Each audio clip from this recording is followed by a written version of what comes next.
Morning. Today's topic is chapter number 3, production and cost analysis. Usually the all the manufacturer faces the three question while starting the production activity, that is what to produce, how much to produce, and how to produce. These question arises because of a single issue, that is to achieve the optimum efficiency in production and minimizing a cost for a given production is one of the primary concern of the business manager. It means every business manager of manufacturing units wants to produce at the maximum with a minimum cost.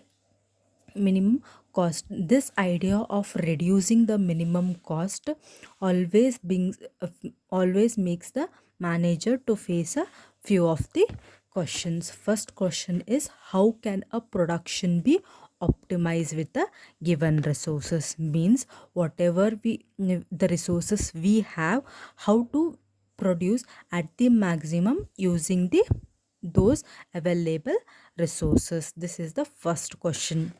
Second question is, how does output respond to the change in quantity of input?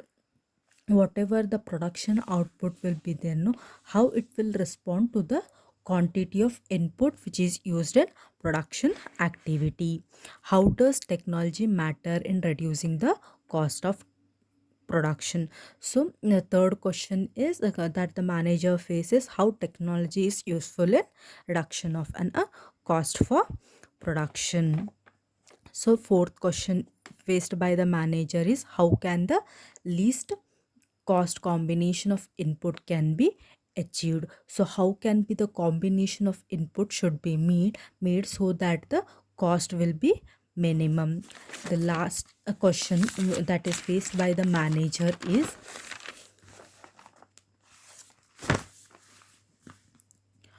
given the technology, what happens to the rate of return when more plants are added to the firm? So whatever available technology will be there, then what will be happening to the rate of investment when more plant is added to a single firm?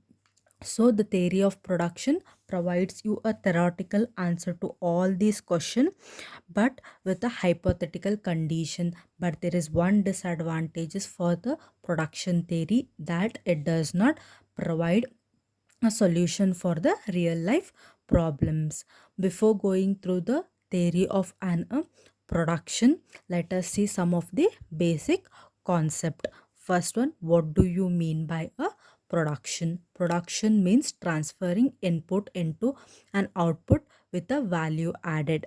Remember, this statement is only applicable to manufacturing units. That is, in terms of manufacturing units, production means converting the input into output with a value added product.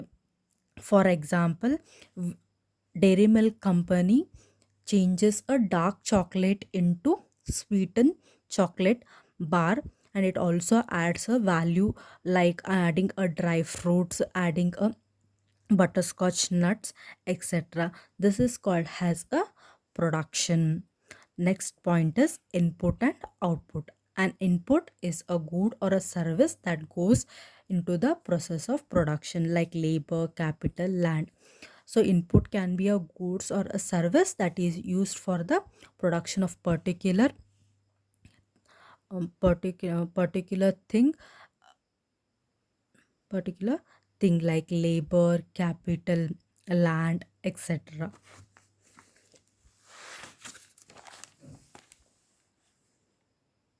So output, it is any goods or services that come out of the production process. So output is the final product of an production process. Next term is fixed and variable input. Fixed input, in economic sense, a fixed input is one whose supply is inelastic in short run. Therefore, all of its user together cannot buy more of its in the short run. So fixed input are those input which are inelastic, that is, it cannot change in an short run. and at a time all the users cannot buy the fixed input in a short run. For example, machineries, land, or some new developed technology which can be affordable only by the few wealthy firms. Next one, variable input. Variable input means it is defined as a one whose supply in short run is elastic. It means the variable inputs are those inputs whose supply can change in a short run. For example, labors, raw materials. Labor in an industry may join and may leave in a short run. Raw material can also be changed in a short run.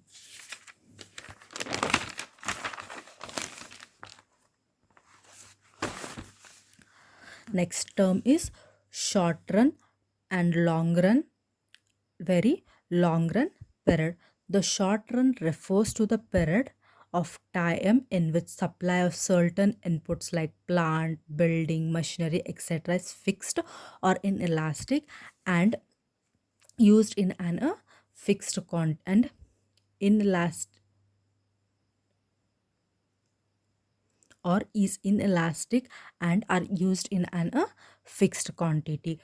According to the definition, short run period refers to those period in which input like a plant, like fixed assets like plant, building, machinery are fixed for that period. We cannot change the fixed asset. It is called as a short run period. In long run period is a time at which the supply of all the input is elastic, but it does not permit a change in technology. In long run we can change the fixed assets also, and fixed inputs and also the variable inputs, but we cannot, it does not permit a change in technology. So very long period refers to that period where the technology of production can also be subjected to the change. So there are three types of period: short run, long run, and a very long run. In short run only the variable input can change. In long run both fixed out input and variable input can be changed, but there will be no change in technology. But in very long run, the period, the technology of production can also be subjected to change for a improvement of production function. Hope you have understood a basic concept. This is a class for today. Thank you. In next class, let me learn about a production function.